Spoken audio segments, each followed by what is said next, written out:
Mến chào các anh chị, thì sắp cũng gần đến tháng sau là đến Noel rồi, thì hôm nay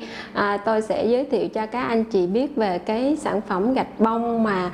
có hình dáng về cây thông. Thì bạn có phải là người yêu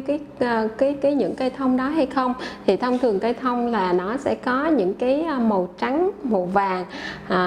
hoặc là màu xanh. Thì hôm nay tôi xin tư vấn cho các anh chị là cái mẫu gạch bông này các anh chị có thể biến tấu cùng với sắc màu của Vietiles. Với hơn 120 màu hiện có tại Vietiles thì các anh chị có thể chọn lựa những cái tông màu khác nhau đưa vào để biến tấu cho cái cây thông thêm lung linh và huyền diệu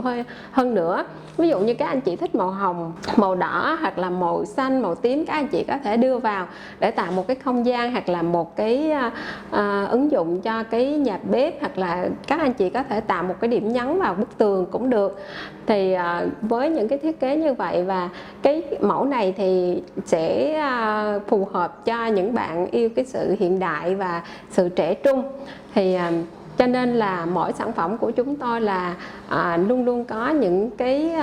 ý nghĩa trong từng cái sản phẩm và những cái câu chuyện như vậy để chúng tôi chia sẻ với các anh chị, để các anh chị có thể là ví dụ như mình mua những sản phẩm khác là mình chỉ mua sản phẩm ở bên ngoài họ bán sẵn, thì nhưng mà với cái sản phẩm của gạch bông của Vietiles hiện nay thì các anh chị có thể làm là chúng tôi sẽ làm made to order, và với cái 10 mét vuông gạch là chúng tôi đã sản xuất ra mẫu mới và cái màu yêu thích của các anh chị hoàn toàn rồi. Thì về ứng dụng này á thì các anh chị có thể là lót nền, ốp tường, hoặc là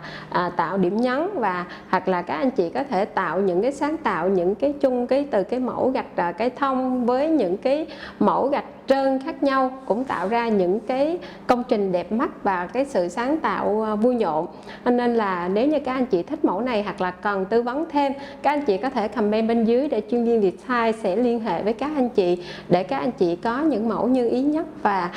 sự lựa chọn cái đẹp thì nó sẽ không phải là một cái công thức chung cho mỗi người, cho mỗi cái giới,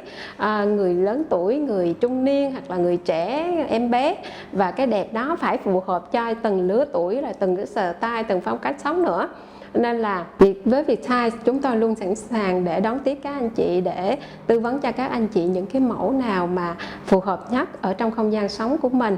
Thì có những cái điều như sau mà các anh chị chọn lựa cái sản phẩm của chúng tôi, hoặc là gạch bông, gạch nông nhiệt, thì bởi vì cái sản phẩm này là nếu như các anh chị yêu cái đẹp và yêu cái sự thân thiện với môi trường, yêu cái phong cách sống mà thân thiện, mộc mạc nhưng mà không kém phần sang trọng, tạo cái sự khác biệt, thì đó là những cái điều mà các anh chị là sẽ tìm hiểu để mà chúng tôi sẽ giải thích để tư vấn thêm cho các anh chị.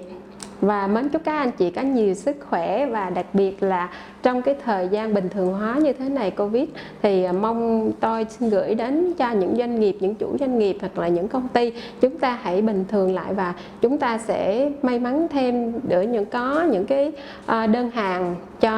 anh em của chúng ta để làm việc. Và một cái điều đặc biệt là chúng ta hãy luôn kết nối với nhau, để trong công ty chúng ta là những cái thành viên tích cực, để mọi người chúng ta đều yêu thương để mà xây dựng cái tổ chức mình phát triển mỗi ngày, phát triển nhiều hơn nữa cho cuộc sống tươi đẹp này. Và chúc các anh chị có nhiều sức khỏe. Tạm biệt các anh chị.